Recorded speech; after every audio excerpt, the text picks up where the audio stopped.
Алсын дайн сургалт. Сайн бацхан үзэгчдээ та бүхэнд энэ өдрийн мэндийг хүргэе. Анхан шатны 9 сангийн 11-р хичээл эхэлж байна. Бид өмнөх хичээл дээр киноны төрөл жанр, киног үзээ төрсэн сэтгэлээ илэрхийлэх хэрэглэх тэмдэг нэрүүд, түнчлэн кинотой холбоотой мөржлийн үг хэлхийг үзсэн билээ. Харин өнөөдрийнхөө хичээлээр бөмбөг оролцсон спортын төрлүүд, гэр спортуудын хэрэгсэл, талбай зэрэг холбогдох үг хэлхийг сурах болно. Та бүхэн зургтынхаа өмнө ойртон суугаад хичээлдээ идэвхтэй оролцоорой.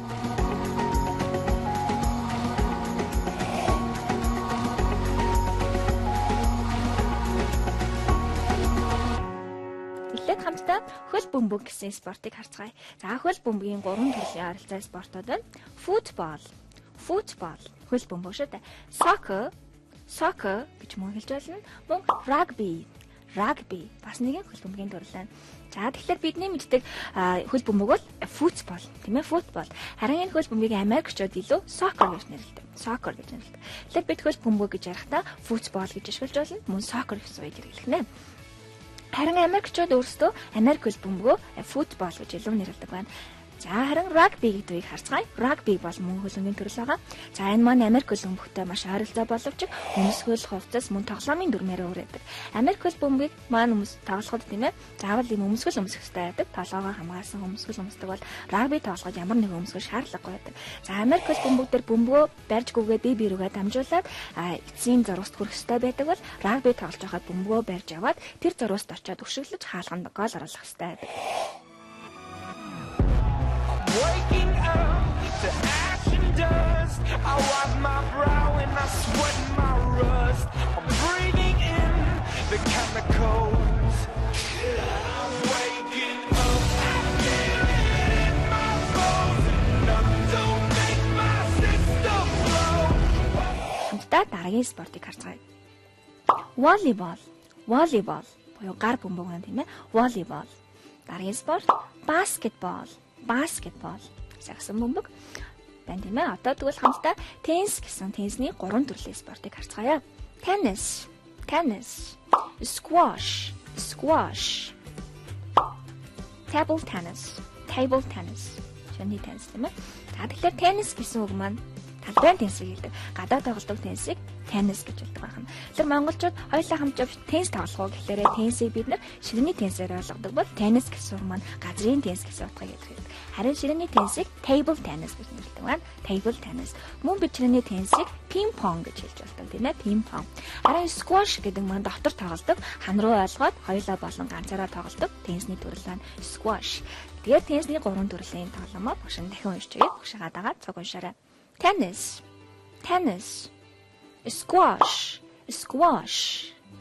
table tennis, or ping pong гэж хэлж байна тийм ээ. За дараагийн спортыг харцгаая. Дараагийн спорт маань baseball, мөн cricket гэсэн хоорондоо ойролцоо 2 спорт байна. За тэгэхээр baseball, cricket хоёр маань мөн адил baseball-ын төрөл боловч энэ хоёр маань мөн адил тоглогчдын тоо, талбай, хэмжээ, хэлбэр, за мөн бөмбөгний цохиур зэрэгээрээ бол ялгаатай байдаг. Бейсбол бол 9 тоглогчтой байдаг. Бейсболыг 9 хүн тоглодог. За бөмбөгний цохиур маань ийм бөөрийнхий байдаг бол крикетийн 13 хүн тоглодог. Цохиур нь хавтгаар байдаг байна. Мөн бейсболын бөмбөг цагаан өнгөтэй байдаг бол крикетийн бөмбөг ихэвчлэн улаан өнгөтэй байдаг гэдгээрээ ялгаатай. Мөн талбайгаараа бейсболын талбай маань дөрвөлжин хэлбэртэй байдаг бол крикет спортын талбай 100 бөөрийнхий том хэлбэртэй байдаг байна. За дараагийн спортыг хамтдаа харцгаая. Golf. Бидний маш сайн мэддэг гольф гэсэн спорт байна тийм ээ. Дараагийн спорт хоккей. За хоккей буюу хоккей. Bowling буюу боулингийн спорт. За спортоо багш нь дахин уншчихъя. Багшаа дагаад цог уншаарай. Baseball. Cricket. Golf. Hockey. Bowling. Маш сайн байна. Өдөртөө бид спортын нэрүүдээ үзэж туслаа. Тэгвэл одоо спортын нэрүүдийг бид нэр сагсан бөмбөгнүүд эсвэл тенниснүүд гэж тоолох боломжгүй учраас спортын нэрний уртад AN болон D яалгацыг огт авахгүй шууд хэрэгжилж байгааг та бүхэн анзаараарай. За жишээ нь Би амралтын өдрүүдээр теннис тоглодог гэсэн өгүүлбэрийг хамтдаа зохиоё. I play tennis at the weekend. I play tennis at the weekend. Тэгэхээр бид бөмбөг орсон эдгээр спортуудын өмнө play гэсэн үгийг хамт хэрэглэдэг байх нэ. I play tennis at the weekend. Би амралтын өдрүүдээр теннис тоглодог, тийм ээ. За хамтдаа дасгал хийж үзье. Дараагийн бичлэгийг үзээд ямар спорт вэ гэдгийг мэдэлцгээе. Эхний бичлэгийг хамт үзье.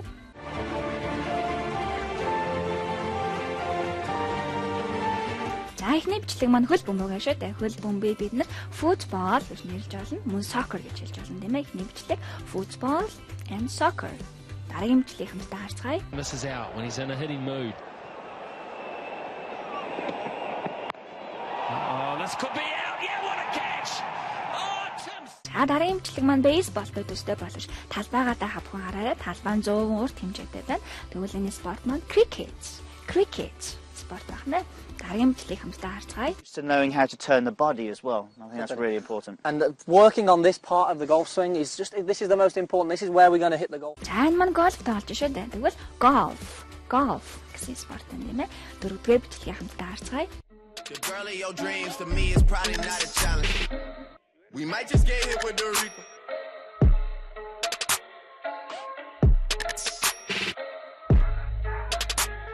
We might just get hit with the reaper. Дөрөвдүгээр бичлэг маань сакс тоглож байгаа бичлэг байна. Тэгвэл саксан бөмбөг баскетбол. Маш сайн. Тавдугаар бичлэгийг хамтдаа харцгаая.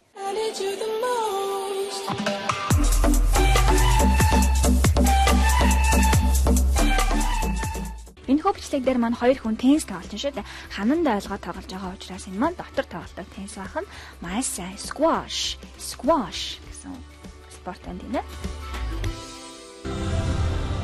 Таны амжилтын жигүүр болсон 20 жил. Jet School of English. Jet англи хэлний сургууль дөрмөц суурилсан 100% англи хэлээр ярих, унших, бичих, сонсох чадваруудыг хөгжүүлэх шинжлэгдсэн хөтөлбөрөөр ерөнхий болон академик англи хэлний сургалтуудаа эсэл тавьж эхэллээ. Jet School of English. Дахин нэг дасгалыг хамтдаа хийж үзцгээе. Who plays what? Who plays what? Хин юу тоглодог вэ гэсэн асуулт байна тийм ээ. Тэгвэл дараах дөрвөн алдартай спортын тамирчдыг хараад хин гэдгийг нь мөн ямар спортоор хичээлэлдэг вэ гэдгийг хамтдаа хэлцгээе. За эхний алдартай гарч ирсэн байна. За энэ хүн маань хөл бөмбөгийн тамирчин шүү дээ. David Beckham тийм ээ. David Beckham. Тэгвэл хамтдаа тэр хөл бөмбөг тоглодог гэж хэлье.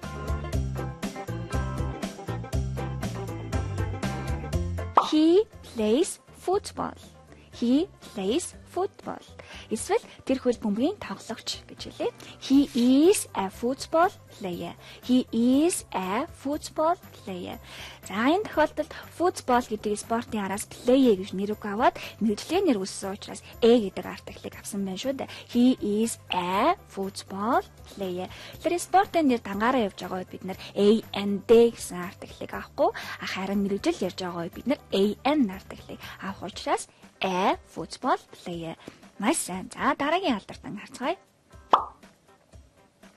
За энэ хүн маань сагсчин байна тийм ээ, сагсчин. Kobe Bryant. За энэ хүн сакс тоглодог гэсэн үйлдэл зохиоё.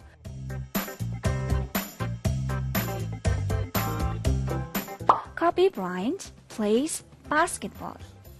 He plays basketball.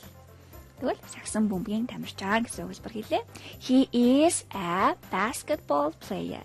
He is a basketball player. Аса. Дараагийн алдартай хамтдаа харцгаая. За энэ хүн маань Tiger Woods алдарт гольфч юм байна тийм ээ. Tiger Woods гольф тоглодог.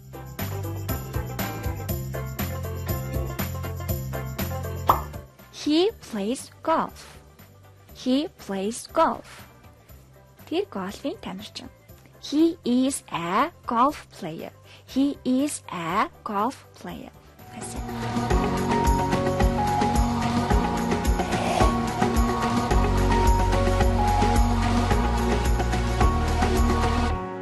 Үзэгчдээ анхаар шатны үгсийн сангийн 11-р хичээл үргэлжлэн үзэж та бүхэнд хүрч байна. Бид өнөөдрийнхөө хичээлээр бөмбөг оролцсон спортын нэрлэлийг үзэж байгаа хэлээ.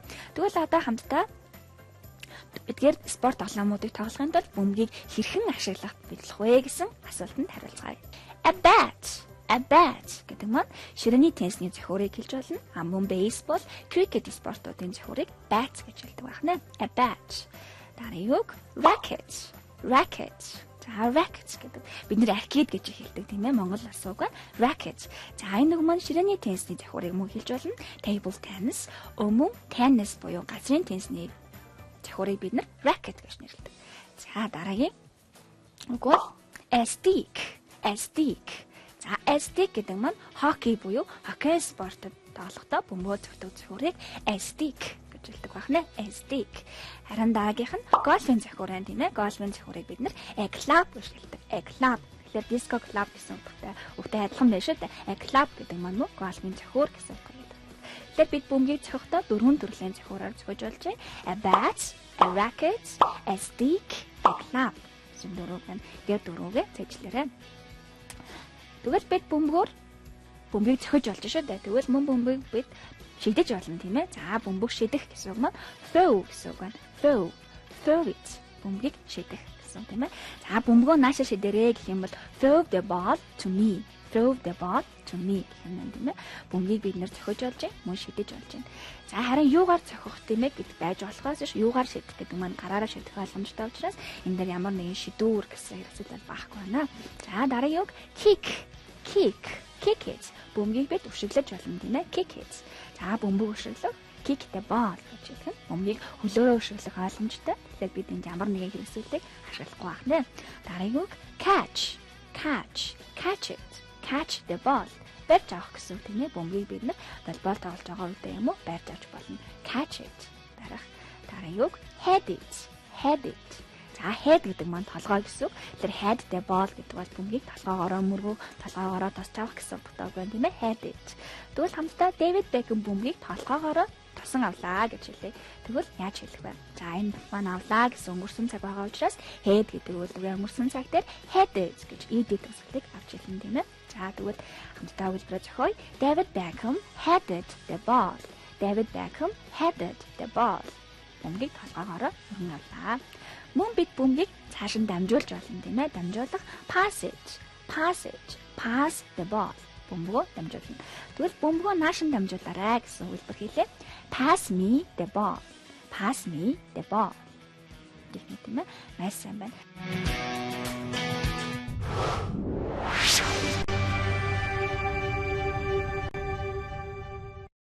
Хамтдаа өнөөдрийн хичээлээр сурсан үг хэллэгээ баттгаад нэгэнд асуулт хийж үзцгээе. Дараах дүрслэлийг сайтруулшаад тохирох спортыг нэрлээрэй. Let's say. Эхнийх нь 3 games where you can hit the ball. 3 games where you can hit the ball. За бөмбөгийг зохиж болдог 3 спортыг нэрлээрэй. Бөмбөгөө зохидог 3 спортыг нэрлээрэй. Ямар спорт байгаа илээ гэдгээ анхааралтай бодож байгаа англиар нэрлэх юм байна.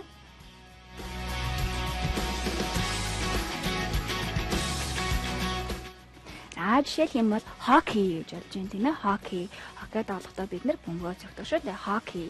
За мөн baseball, маш сайн baseball гэж болно. Cricket, tennis гэх мэттэй маш сайн байна. За хоёрдугаар асуултыг үзье. Let's say 2 games where you can kick the ball. Let's say 2 games where you can kick the ball. За бөмбөгөө kick өшөглөх гэсэн тийм ээ. Бөмбөгөө өшөглөж болдог 2 спортыг нэрлээрэй. За бөмбөгөө өшөглөж болдог 2 спорт өнөөдрийн бидний үзсэн спортын дундаас ямар спортууд байсан бэ?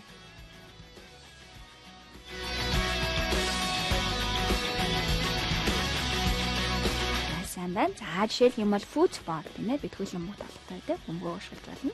Футбол, soccer, за мөн rugby тийм ээ. Rugby спорт маань бөмбөгөө барьж явж байгаа зүйлд нь өшөглөдөг шүү дээ. Футбол, rugby хоёр спорт зөв хариулт байж болно.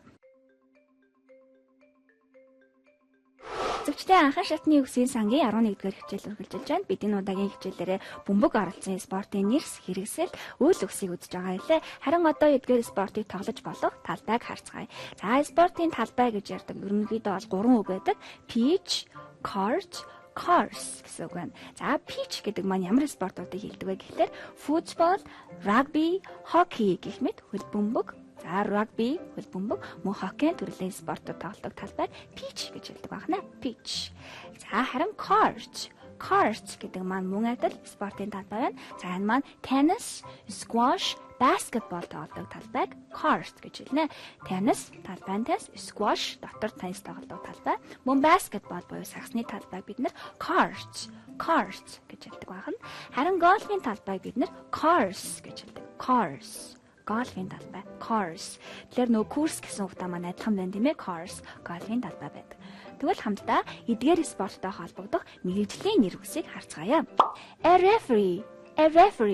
За referee гэдэг маань шүүгч тийм ээ. A referee шүүгч байна. За энэ маань football, rugby, hockey буюу мөн адил хөл бөмбөг, rugby хөл бөмбөг, мөн хоккей спортуудын шүүгчийг a referee гэж хэлдэг. Тэгвэл хүнлэнгийн шүүгч гэсэн угаас яаж болно тийм ээ? A linesman гэдэг маань хүнлэнгийн шүүгч гэсэн үг байна. A linesman. За мөн адил хөл бөмбөгийн хүнлэнгийн шүүгчийг a linesman гэж хэлдэг. Хажуугийн шүүгч тийм ээ? A linesman. За харин мөн an umpire гэсэн үг байна. An umpire.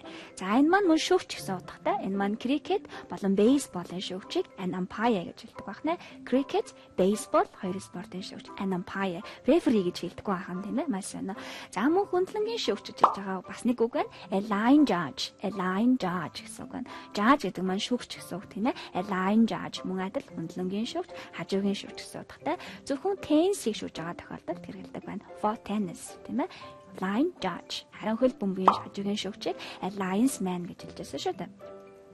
Мөн дасгалжуулагч гэсэн үг байна тийм ээ. Багийн дасгалжуулагчийг a coach багийн дасгалжуулагч.